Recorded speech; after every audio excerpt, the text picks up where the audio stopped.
Hi everyone, welcome to another episode of the Five-1 Speedway show. Hopefully you enjoyed the last one. It was with Gary Havelock. It's part of a two-parter we're going to have to do with that one because there's so much more we've got to learn and listen to, which is going to be absolutely awesome to listen to. Tonight on the podcast and on the YouTube channel, it is a Swedish international. In my opinion, retired way too young. He had so much more to give in Speedway. He's a good friend of mine, managed mechanic for a few seasons while I was down at Eastbourne. He's also won the Swedish Under-21 Championship, been World Under-21 finalist many times, as well as many other honours. Please welcome to the show, Simon Gustafsson. Thank you very much. Hopefully that intro doesn't make you feel too big-headed. No, that was pretty good actually. Yeah. I think you got it all right. Well, we'll soon find out, won't we, as we go along. Definitely, yeah. But first of all, how's your 2020 year been? Obviously, it's been affected by this big old pandemic, but have you been up to much? No, not much really. I've stayed at home most of the time since the COVID breakout, and I've been working flat out. I'm working in an office and running a digital agency, so we're pretty lucky anyway. We don't have to meet that many people in person. We can do all the meetings through Teams or Zoom or something like that. So we've been pretty lucky actually. Well, that's good to hear that you managed to keep yourself busy, and obviously with your new job, is just to touch on that, is that your own company then you have, or is that you working for someone? No, so it's me and two other guys who's running the company and also the owners of the company, so it's me and two others. Oh, that's good then. Imagine it's keeping you been pretty busy since you stopped riding them, really. Yeah, definitely. This is what I wanted to do when I stopped riding. So me and some friends got together and started a company, and here we are, 8 employees right now, and growing bigger and bigger every month, really. So yeah, it's a good fun. It's good to do something competitive, even though I'm not riding. I can still do this as competitive as I can with getting new clients and growing as a company. Yeah, I can imagine the days of trying to find sponsors and stuff like that sort of gives you a bit of an uphand, really, because you know what to sort of say and what not to say.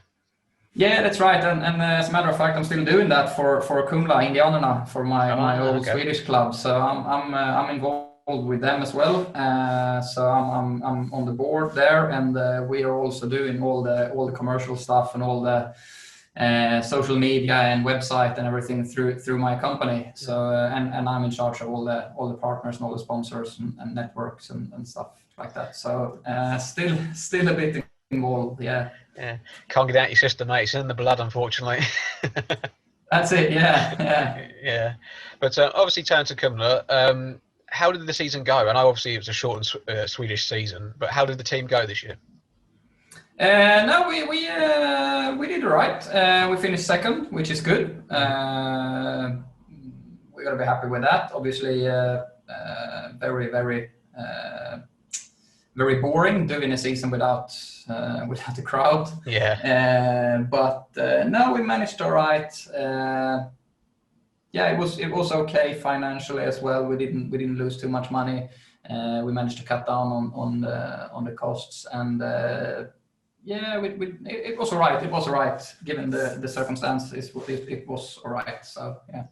Well, that's good to hear, because obviously everyone worries about these sort of times when the financial, when all the books come out. Obviously, you see what you've lost and what you gained and everything. But I can imagine, it's just one of those years. You couldn't predict it anyway. So hopefully, 2021, go for the gold. Yeah, definitely. Yeah, no, we're working long time, so we're not in a rush to get that goal. Of course we want to win the league. But we're not in a rush. What we're doing is focusing more on the young kids and try to get the sport to grow. Yeah. So we're doing this awesome Speedway school in Kumla, where we have last year I think we had 170 kids coming out and having a go, and yeah, so we're doing lots of things for the youngsters and try to get more people to start riding Speedway. That's our main mission in Kumla anyway. Because as you know, the amount of riders is just yeah, I don't know what's happening. They're all disappearing, like myself, really. Yeah, because obviously you retired. Was it how old did you retire? 24, 25, weren't you when you stopped? Yeah, 24, I think. Yeah, I was 24. Yeah, but mind you, the lifestyle you were living at the time, you're riding, I think, was it 3 countries in and out of airports? You know, I can imagine it was just like a never-ending sort of task, really, rather than you actually enjoying yourself. Yeah, the funny part is that's the things I'm missing most, actually. All Was it? traveling, all the new places. Yeah. But yeah, it was tough at the time, of course. Everyone who's ever done it knows what's it all about. But no, that I think that wasn't the main reason why I stopped racing. That was more because I lost interest in racing itself. And as you know, there is a lot of risks involved in the sport, and if you're not enjoying it 100% and 100% committed and all that, it's not worth taking all the risks, really. So that's the reason why I stopped. The traveling wasn't bothering me that much. No, it's nice to hear that you're honest and that you fell out of love with it, really, you know, and things like that. But I did notice, wasn't it a couple of years ago or a year ago, you came out of retirement to help Kumla in the playoffs or something, wasn't it? Down at reserve on Ludwig's equipment. Yeah, I forgot about that. Yeah. That was a funny old story. Yeah. So I was off the bike for 4 years, I think 3.5 years. I had not been close to Speedway bike, and then all of a sudden, me and some friends thought, "Hey, let's go out to Kumla and do some riding." And so we did. And the team manager was there for some reason. I don't know if it was a official practice or something. And he said, "Simon, your times are pretty good, actually. What do you think about the comeback?" And I'm like, "No, never." And yeah, I think 2 weeks after I was in the playoffs racing again. So I had two more practices, and that was it. Borrowed some bikes of Ludwig Lindgren, and yeah, found my old race gear somewhere in the workshop, and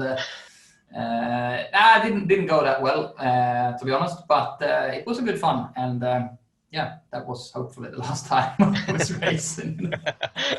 I'm sure someone could twist your arm and come back and do like an open meeting maybe one day in the future. But I can understand it. Obviously, you would never get back full time because obviously you've got too many work commitments now, which is completely understandable.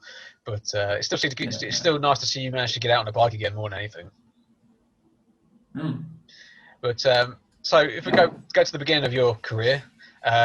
Started way back probably doing the 80cc stuff, I can imagine, or even 50cc, was it? So how old were you when you sort of first started going left then? 2.5, 3, I think. Okay. When I was on this little mini motocross PV50 or whatever they're called. So yeah, 2.5, 3 years old. That's when I first started riding a motorcycle. But then I think Grandad built my first Speedway bike when I was 6 or 7, I think. Okay. Something like that. So that's where I left the brakes on the motocross bike behind me and started on the Speedway bikes. Yeah. So was that at Kumla that you started then? Yeah, that's where that's where all my first laps. So yeah, and that's where obviously where I spent my junior years and yeah, the 80cc years and everything. So yeah, riding for the junior, obviously the junior team out there and things like that. So did you have much success at 80cc level? I can't remember. I did. Yeah, I won the 80cc, the Swedish championship twice, which I guess is pretty good. I was successful pretty quick, actually. Picked it up quickly and had a good start to my career Mm. Well, that's good to hear that you straight off the bat sort of thing that you managed to pick up 2 national titles. So who are the sort of boys you were running against in that sort of time then? Would it have been sort of like Freddie Lindgren and Ludwig Lindgren and people like that then, or were they a bit older than you? No, yeah, Freddie and them, they are like, I think they're like 5 or 6 years older than me. So Freddie, Antonio Lindback, and all of them, I think they did their last year on the 80cc's when I first started. So Okay. I wasn't racing them much. But Ludi and I, we're the same age. Yeah, so we were in the same team. Ricky Kling, I used to race a lot, the old Eastbourne. Rider. Yeah, I don't know who more of the Swedes. It's none of them riding now. Well, there you go. Like you said earlier, me and Ricky were racing a lot. Yeah, and obviously that continued all the way through your career, sort of thing. You and Ricky, obviously, like you said, Eastbourne teammates. Were you ever teammates in Sweden, or was you always against each other? Yeah, no, always against each other. I don't think we're on the same team in Sweden. No, it was only in Eastbourne. No, well, that's good then. But again, it's nice to have a healthy rivalry with a fellow Sweden. Nice to get one over him, once in a while. That's good. Yeah. Yeah. That's what you need. Exactly. So obviously, after the 80cc, you progressed onto the 500. I'm assuming, and then that's obviously when you were around about 16 years old. You went into the, I assume the juniors, the 500 junior team, shall we say, of Kumla. Yeah, that's right. So we were a bunch of kids coming up from the 80cc's. I think it was like 5 of us. So they started a new team for us in Kumla, actually, so we could race in Division 1, which is the 3rd division in Sweden. So that was very good for us to come in and do proper league racing straight away. And I think we all gained a lot from that, and that helped us all kickstart in our 500cc careers. So that was good, yeah. In the first year, I think me and Ludi took places took turns in racing in the elite league as well as number 8. We had something called a number 8, which was a rider without any races in the program. So okay. you could put your number 8 in wherever you wanted. So most of the time we stood in the pits just waiting. But I think I had a couple of rides anyway in the elite league my first year. So that was also a good experience. Yeah, and of course, chasing those quick boys, was only going to help you and progress your career quickly as well, in those early sort of days. But I mean, I've seen the old Division 1 Swedish league. I think it's like a 14 tournament type design, which is very, very good to watch. I thoroughly enjoyed it. At the time, I was helping out a kid from Rosbergana. So, it's interesting to watch. Obviously, watching it from the English side, you don't get to see that sort of thing. But so how's that sort of side of Speedway in Sweden at the moment? Is that sort of slowly building back up again then, or is it still in a bit of a decline? Yeah, so we've over the last 10 or 15 years, we've lost a lot of riders, and a lot of riders have stopped racing pretty early in their careers, like I did. Which normally isn't the problem. The problem has been there is no riders coming up from underneath. So what we've done in Kumla, like I said, we're working flat out to recruit new riders, young kids who want to start racing Speedway, and try to help them to the easiest way possible start racing Speedway. And I know the other clubs in Sweden are doing the same thing, more or less. And I hope all the clubs in not only in Sweden but in Poland, Denmark, England, and everywhere is starting to look for new riders down low in ages, so that we can build up the sport again. Because as it is right now, I don't think the sport has a very bright future with only the riders that's there. Yeah, I mean, I would say put a halt to Poland because they've got an express train of kids coming through. You know, they can stop, we can catch up, and then they can go again, sort of thing. It'd be kind of cool. Yeah. But I know what you mean, because obviously you still got in Denmark, Nicky Pedersen's still riding, and of course he won't be on to he stops. You know, but hopefully in Sweden, in the next 5, maybe 10 years time, you're going to have a boom of young talent come through. And I've got a kid in Masana, I can't think of his name is now off the top of my head, but he hit the ground running, very much in an Antonio Lindback sort of mould. So he's one to watch, hopefully, for Sweden for the next couple of years. Is there anyone else out there that you can sort of say, well, he's one to watch maybe for in a couple of years?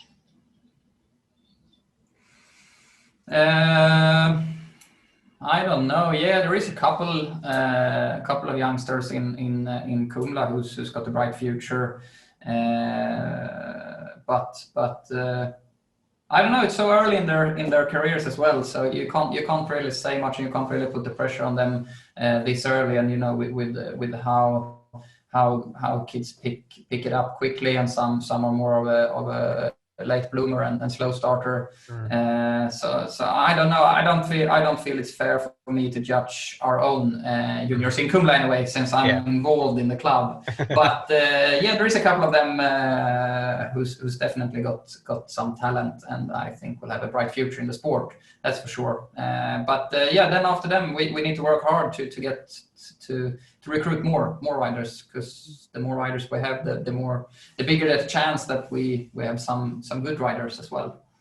Never know. You might have another Tony Rickardson. It's hidden somewhere in Sweden. You never know. It could be another one. Yeah, you gotta look if you want to find him. So yeah. You never know. It might come from Kumla. You never know. Watch your space. But going back to your own career, obviously everyone knows that your dad and everything. You know, he was a slight big deal, I suppose. You know, and that sort of thing. But was he a big influence on your career early on, and did he guide you to anything in particular? Of course, it was a big influence on my career. It's because of him I first started racing. But the more, I don't know, the older I got, the more experience I got myself, and I always wanted to do things my own way. With that said, I had an advantage starting racing, especially on the 500s. Because of him still racing as well. I could use his bikes and his setups and everything. So of course that helped me out a lot, and also with like contracts and stuff like that over in England with Eastbourne and all that. He helped me out a lot, definitely. Yeah. But well, then you can't really. I mean, he helped me out a lot to start with, but it was still me racing. So well, down to me. Any sort of help at the end of the day, especially in those early days, like you said, coming to Eastbourne or going to Poland, you know, any sort of help or advice to know what to look for, what not to look for, you know, and that sort of thing, you know, it's always going to help you. Yeah, definitely. Yeah. So, that's it. Obviously, then we'll fast forward to your time at Eastbourne. You had a long time at Eastbourne. Obviously, coming over in 2007. If I remember right, it was towards the end of the year. I think it was when you joined Eastbourne, and of course, everyone again said Gustafsson. You know, this is Henrik's kid. He's gonna take the world by storm. He's gonna dominate everything, and that sort of thing. But how did that sort of come about then? And that didn't happen. Well, no, that's true. But so, how did that come about then? Coming to sign for Eastbourne of all clubs, really. I can't remember really. I think me and Dad did something in Brighton, some indoors meeting or something in Brighton, 2007, and I think we met. I think Martin Hagen was running it back then, and I think we met him and we spoke to him, and I think he gave us an offer pretty much on the spot, and. I think that was it really, and we signed the papers pretty quick, and thought this is a good chance to. I was still in school by then, and had obviously had to make a big decision to jump out of school or drop out of school and and start racing professionally. But I didn't need much time to think about that decision, and it's not a decision that I regret now. Looking back at it, it was the most. When I look back at my career, I think the years in Eastbourne actually was the highlight, so to speak. The whole thing, the whole atmosphere around the club, all the riders staying at gears. It was a lot of fun, and I've said it a couple of times. If I were to go back to race Speedway, that would be in Eastbourne and stay at the gear house again. It was so much fun, and they helped us all out so much. Like when we first came over, my English was really, really poor, and that wasn't really a problem because Trev and them, they helped me out anyway and picked me up at the airport, and also with Cam Woodward. Obviously, he came to Eastbourne a bit, I think a year before me or something. He helped me out a lot in my first years in Eastbourne, and invited me over to his workshop, and that was good. It was cool. It was a good time. Yeah, it was, because I say it was 2007 when I think you came over towards the end, and then you did, like you said, you did Brighton, the indoor, the best indoor meeting in the world, I always think, because and then obviously, like you said, 2008 is when Martin Hagen took over, and that's when you had yourself, Scott Nichols, Lee Richardson, Lewis Bridger, to name but a few. And I mean, for that, as your first full year in England, that must have been like a big highlight for yourself. Yeah, it was very early in my career, and to be able to get the opportunity to come over and race in the Elite League that early, only 18 years old or 17, turning 18, that was obviously something I dreamt of my whole life, to become a professional rider and to come over to England and do the English League and Poland and everything. So yeah, that was pretty cool. And like you said, with the team we had with Scotty and Lee and I think Eddie Kenneth was there, and Cam and Bridger, and yeah, it was good. It was a good year, and I learned a lot from that year. Yeah, a lot of people who know Eastbourne very well, a lot of track specialists, and things like that. It was a shame that we didn't win the league that year, because we were on paper probably the team to win the league, really. But we managed to pick up a bit of silver by winning the Knockout Cup, So in your first year, that's not bad, picking up a bit of silverware. Yeah, that was good. I think it was a decent year overall anyway. I didn't expect much from myself, to be honest, because it was my first year coming to all the new tracks, and as you know, the tracks in England is a bit different to the tracks in Sweden. And no, it was good. I learned a lot, and it was good. It was good fun. Yeah, you can't beat having the top mechanic as well in Colin. Good old Colin. Good old Colin. No, he was good. He was good. He was very good. Yeah, he was very good. That was one of the reasons that I stayed in England that many years, actually, in Eastbourne as well, because I had a setup perfect with Colin doing the bikes, and they were always spot on, and with the gear house and all the people like yourself, like helping around in the pits and everything. That was awesome. It was good. That's where I did my apprenticeship. Was working with you and Colin. That's where I did my Speedway mechanic apprenticeship. So that's always going to stick in my mind anyway.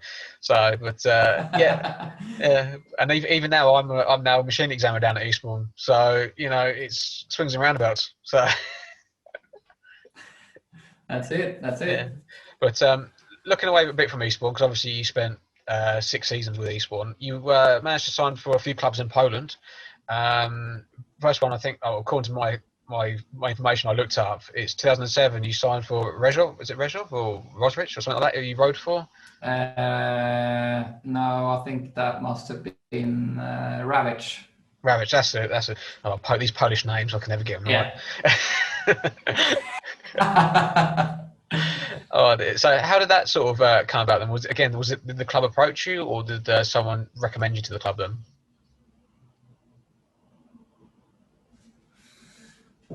Ooh, I can't remember. I think no, I can't remember. I think we went to Ravish for a under 21 something, and they approached us with an offer. I think so. I can't remember now. Something like that. I can't remember now. No, that's fair enough. It's a case but yeah, that was my first club in Poland. Yeah. Yeah. Well, can you remember? Was it a good time there, or was it just one of those ones that were like a learning curve? Yeah. So Poland has always been more in and out, like come in for the race and fly out straight away. So it wasn't like Eastbourne where you stayed a couple of days at a time and sometimes a couple of weeks and all that. But it was definitely it was good. It's a bit different in Poland. It's all about winning, and if you're not winning, you're out of the team straight away, sort of thing. So I was never enjoying Poland much, to be honest, racing wise.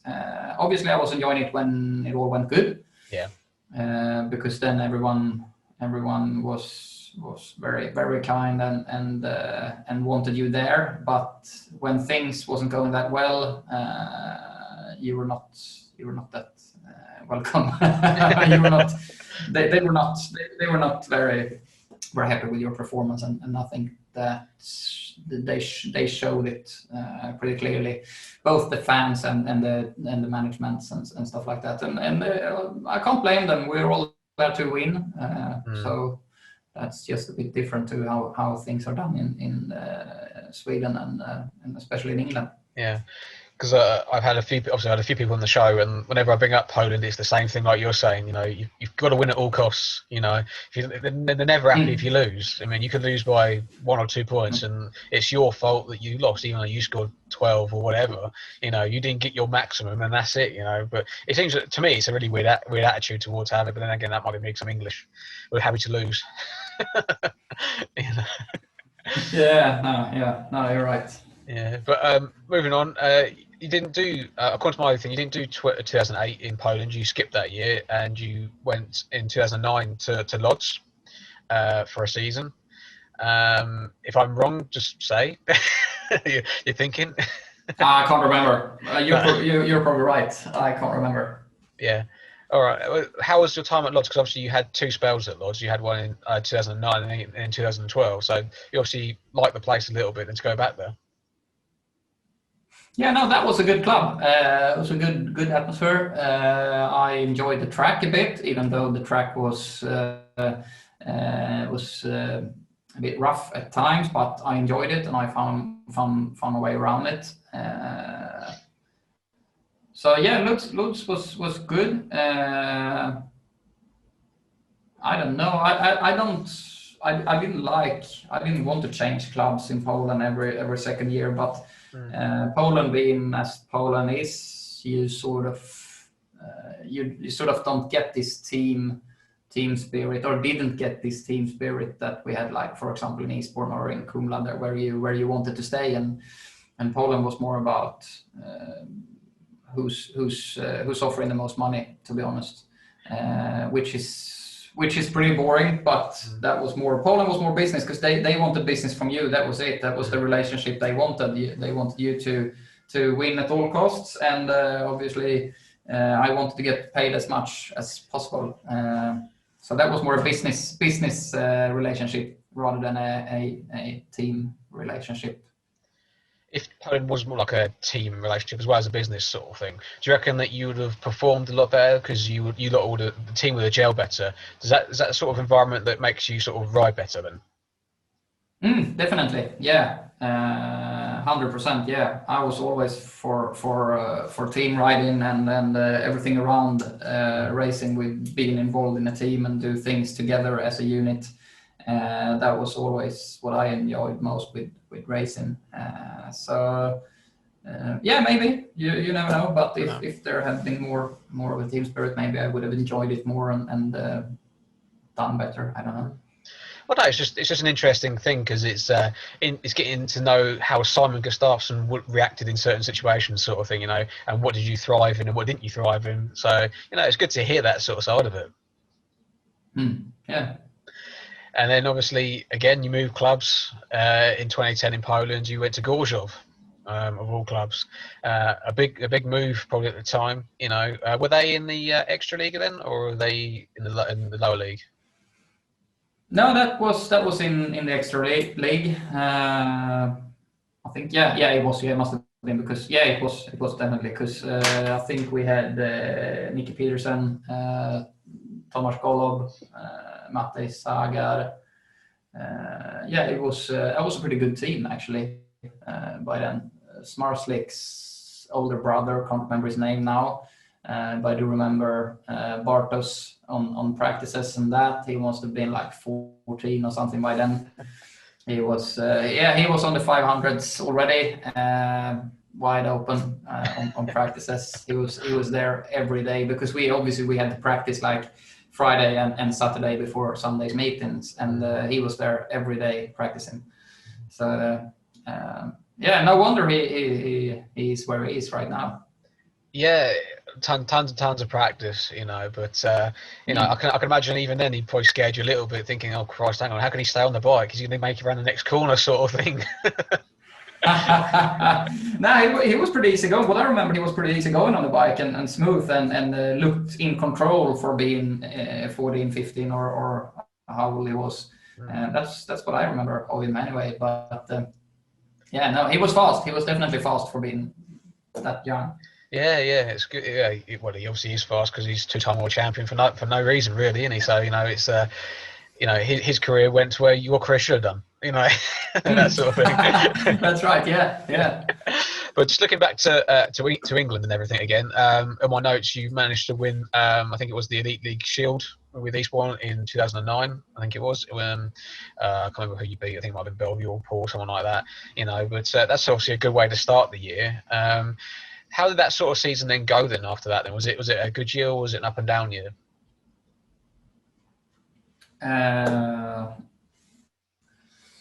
What was my average? I can't remember. Where did I start? Where did I finish? I think 09 was pretty good. I think that's where I left number 6 or 7 and went up a bit, riding at number 2, number 3, and I think so. Or if that was later, I can't remember. I don't know. I think you look started at the figures. I think you started down at obviously down at reserve. I think you had a 4 point something average, and then ended the year on like a 6.5 average, something like that. I think that was really your sort of breakthrough year, in England. Because obviously by then I think you were dialed in. You know where you were going and all that sort of thing, and it wasn't all alien to yourself, and things like that. So yeah, it must have been a good year. Yeah, by the looks of it, yeah. Yeah, and also in that time you made the World Under-21 finals and everything. What are your sort of memories of those sort of meetings? I remember my first one. I think I was 17 in my first one down in Poland, in Ostrog or whatever it was. I was so nervous before the meeting, and it didn't go that well. I think I scored like 5 or 6 points or something, which was still alright for my first time. And then I think I made every final. Didn't do good in I think I ended up like 6th or something as best, but never had a good under-21 world final, to be honest. Well, fair enough. More of a sort of guy who would have probably preferred the GP format than the one-off world final sort of thing.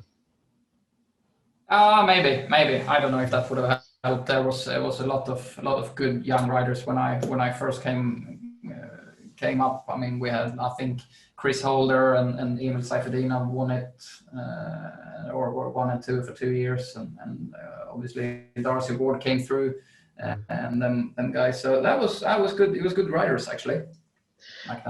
Yeah, no, they're all future Grand Prix stars and things like that. So you were in it.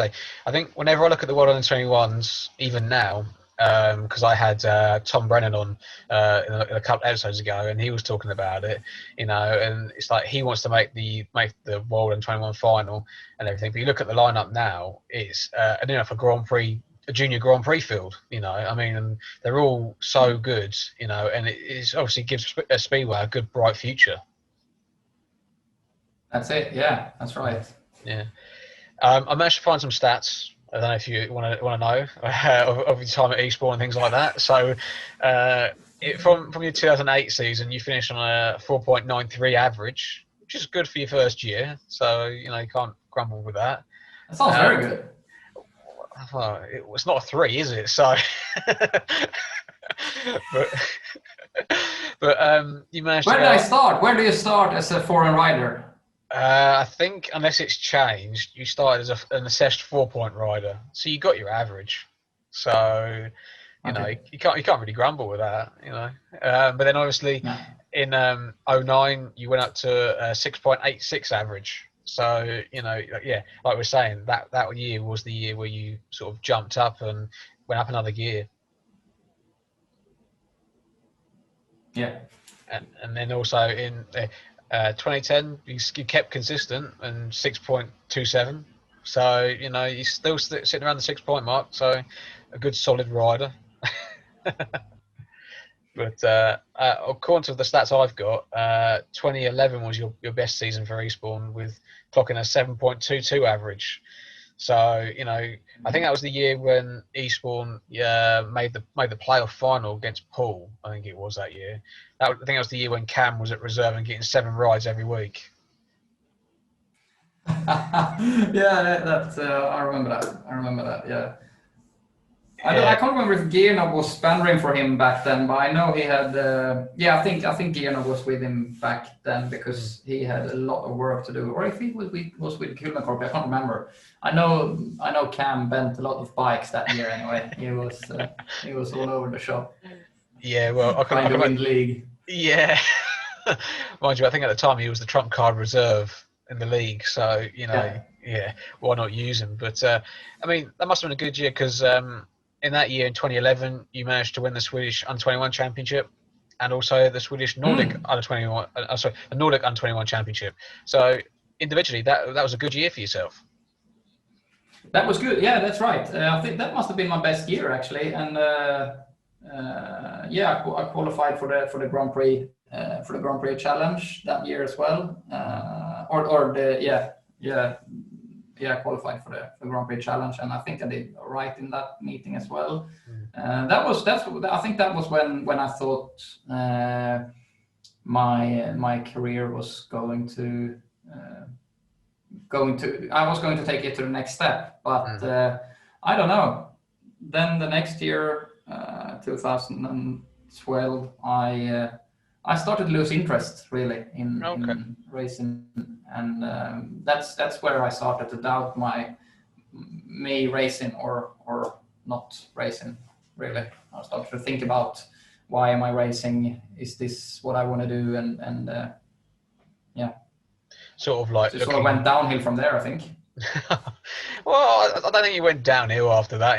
It's just like you said, you all of a sudden had other interests, and things like that. And then obviously, then you start doubt. If doubt comes into your mind, the sport's too dangerous to have that sort of thing.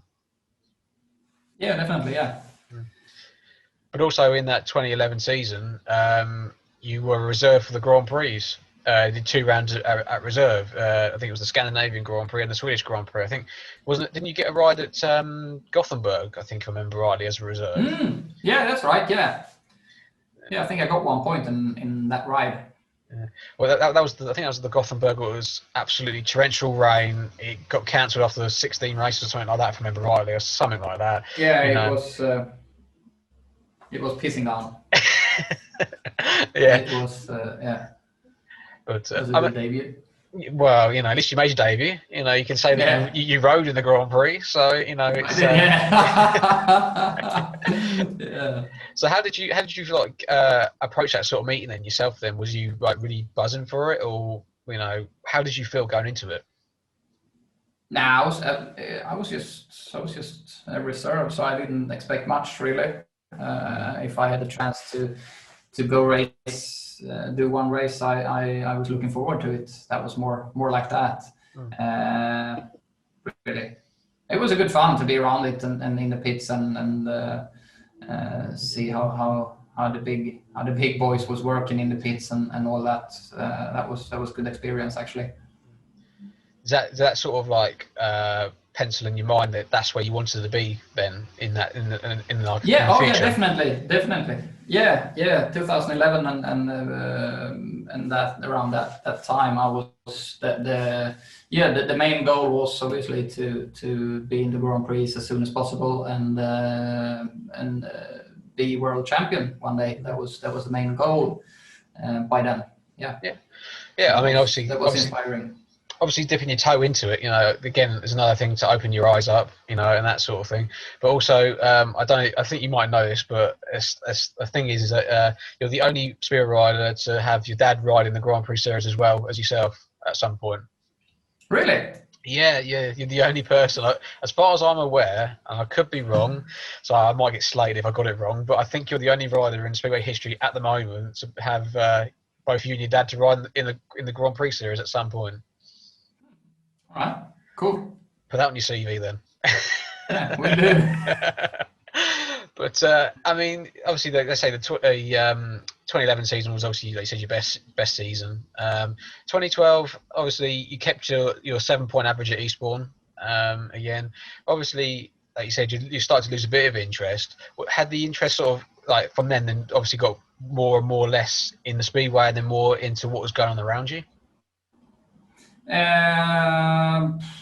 Yeah, definitely away from Speedway anyway, and not towards something specific around Speedway, but away from Speedway or away from me being in the Grand Prix and being world class rider.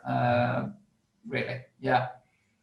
So by the sounds of it, was it like a case of that you felt that you had a lot of pressure on yourself then, that you wanted this like maybe too much or something like that? No, not at all. No, I never felt pressure apart from when I was really young with my dad being who he was and all that. But I learned to live with that pretty quickly. So no, I never put a lot of pressure on myself. That was it was more about me riding. I needed a purpose to ride and a purpose to go out there and risk my life every time. And when that purpose faded away more and more, I don't think I gave it my all really, and I started to doubt myself and my abilities and take it a bit more easy, if you know what I mean. If you want to win races, you've got to put it all out there, put it all online and risk everything, and you can't wait for the opportunity. You have to take it even though it's not there, and when you're not doing that, you're not winning races, and as simple as that, I think. Yeah, and I mean, I understand that from when I stopped riding, because I lost interest as well in myself, and it's a case of like you feel like you're going through the motions more than anything, and things like that. I don't know if it was the same with you, but with my own self, it felt like I was just doing it for the sake of doing it. I lost a lot of interest. I didn't realise myself that I lost interest until I stopped.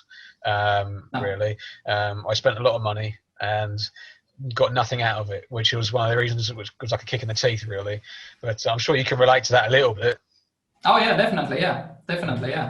I didn't know what it was. I tried a lot of different things with mental coaches and stuff like that, stuff around my career with mechanics and changing clubs in England and everything. But no, it wasn't something else. It was just me and my passion for the sport that had gone away. Yeah, which is fair enough. And again, it's great to hear open honesty about it, because obviously I'm sure a lot of people would love to hear that sort of thing, because obviously when you did stop, everyone was like, oh, why's Simon stopped, sort of thing. Nobody really understood why you stopped, but it's great to hear it. It's great to hear, mate, more than anything. But obviously you talk about changing clubs. You went to Swindon in 2014.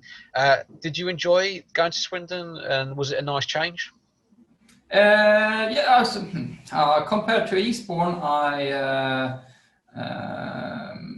I didn't stay in Swindon. We didn't have that connection with all the riders staying at the same place like we had in Eastbourne.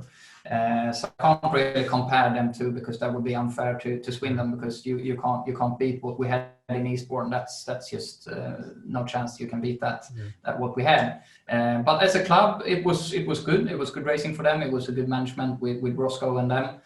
And obviously I stayed with Linus, my mechanic, down in London, and enjoyed that a lot. We played a lot of golf, me and Linus.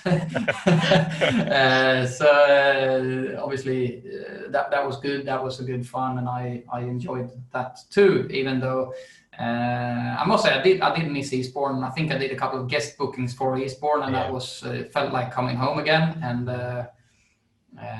it was really sentimental when I picked up my stuff from Trev and Di's place, where I wasn't gonna stay. So that was sentimental, actually. Yeah. Is Linus any good at golf, or are you better? I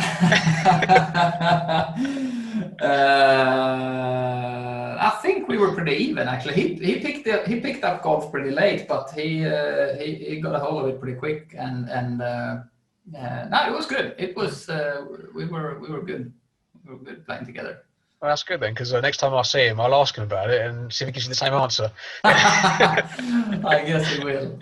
Yeah, because I get. I still got my golf clubs back at Linus's place, so I might pop over for a game or two. Yeah, you should. Yeah, you should do, and then you can really show how good you got. But no, it's things like that. Obviously, it's good memories. Again, you can have a laugh, and like you said, staying with Trevor, Chris Gear, that's sort of like the Gear Hotel. It seemed to be where all the Eastbourne riders who were non-English stayed.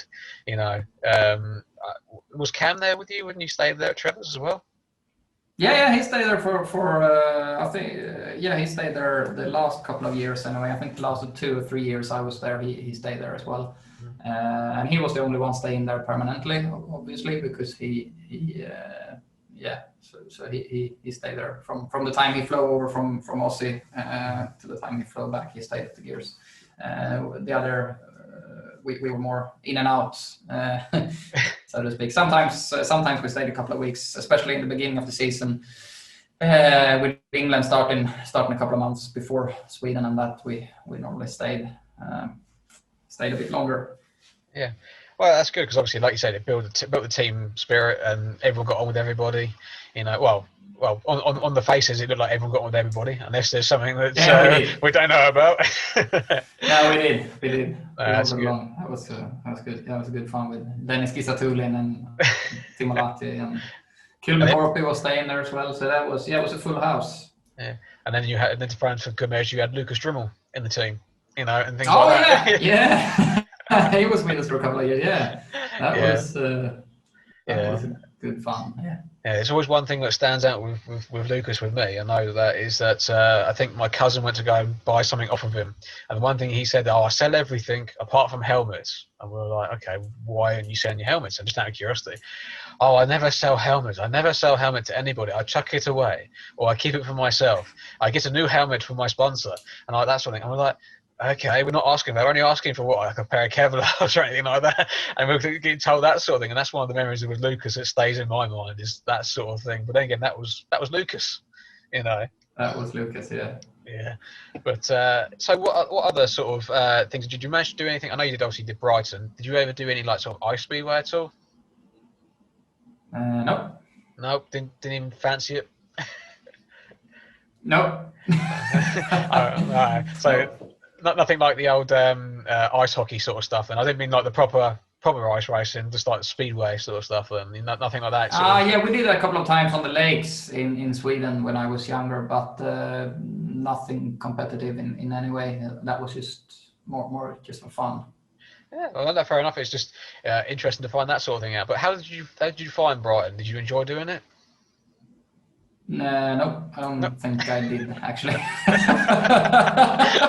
Okay, maybe I don't think I had a very good meeting. I think I crashed out big time in my first race and had a concussion. And now that was I can't remember actually, but I don't think I enjoyed it very much. Fair enough. So was I remember the first time I came to Eastbourne as well, and I'd only been in Sweden before on the big tracks, and got to Eastbourne and got out of the car and I remember wondering where is the 500 track? Where is the 500cc track? This must be the junior track. I think Floppy and Dino was in the pits, and I had Dad with me, and Colin was there, and I could not get around the place. I hit the fence coming off the corner every time. So then I think Floppy and Dino gave me some advice, and I slowly got the feeling for it, and found the race line on the track. And after that, it was I enjoyed the place. I enjoyed racing at Eastbourne. It was always awesome prepared from Bob always prepared it awesome, even though it was raining or didn't matter what the weather was. He was always keeping the track consistent and as good as possible for racing. Yeah, well, I mean, obviously, hats off to Bob. You know, he knew how to get a good track down, and then, like you say, you have Dino and Floppy. I mean, what better people to tell you how to sort of ride Eastbourne, you know, and sort of like maybe calm you down a little bit more than anything else. Yeah, I was about to leave the place, actually. I said to Dad, this is not going to work. And I think I did the first meeting that evening as well. So I just flew in, did a practice on the day, and then we had the first meeting that same evening. Mm. And I thought to myself, how am I gonna how am I gonna do 4 races on this track with 3 other guys? But no, I mean, soon enough you got it dialed in, you know, and away you went, like we said earlier. So, which is good to see more than anything. But do you have any sort of like special memories with Kumla? You know, is there anything that we sort of like over from England don't really know about? Is there anything in particular that stands out in your mind? Nah, I don't think so. No, nothing. No, okay, fair enough. Special. No. Did you manage to win the league at all with Kumla at all? We ended up second 2011. That good year we spoke about before. We ended up second in the Swedish league. So that was the best results we ever got, or I even ever got in Cum Laude as a rider. So hopefully now I can do better as a member of the board and in charge of all the advertising and all that. I'm sure you have your great words of wisdom that you can say, right, you're doing it wrong, do this. Yeah, exactly. Yeah. And it's good with all the juniors as well to get down on practices and speak to them and give them some tips and tricks. I'm sure you know your way around a little bit, so I'm sure your advice will help a lot. Yeah. So when you go down to the practice, are you not tempted just to go out with the kids and just sort of ride with them a little bit, just to sort of push them? Yeah, sometimes. But if I wanted to, I would, because I still got my gear and everything, and they would lend me bikes straight away. They would love to see me ride, I think. Yeah. No, it's good to hear that. Good to hear that you're passionate again for pushing the Swedish kids through the system. You know, more than anything, because I think I heard on a Tatum and Pearson podcast with Tony Rickardson saying that he was disappointed with Sweden not being able to sort of push the talent sort of through and everything. So do you think, in your own personal opinion, do you think there's like a big gap then that's happened in Swedish Speedway then? So you've gone from sort of like, I don't know, like Tony Rickardson, Free Lindgren, yourself, and then there's not been anything else after that then? Has there been that sort of big gap? Oh yeah, definitely, because the clubs has not been working with the kids anything or the juniors. They have only been focusing on the elite league and on the top riders, which has created a big gap, up until now, where we start to realize that there is no riders coming up from underneath. Yeah. So we have to start working now. But we've lost like 10 years of work, so we have to work really hard to figure this out. But surely seeing someone like Oliver Bernsen, who managed to qualify for the Grand Prix series, that's got to give yourself and others, obviously in Sweden, hope that there is potential still in Sweden. Obviously, Freddie's the benchmark at the moment, and then if everyone can sort of get to that sort of level eventually, but there is people coming through, which is good to see. Yeah. It's not like it's empty and there's no riders there. We got some good juniors and like you said with Berntsson qualifying for the Grand Prix. That's very important for the Swedish Speedway, that the young kids have role models to look up to in the Grand Prix. That's very important. Yeah, obviously it is, because obviously that's how you get people through the gates at the tracks and all that sort of thing. Is the crowd sort of level going up as well in Sweden? Because obviously with Freddie's profile going higher and higher, are the crowds around in Sweden coming in like by the sort of floodlights?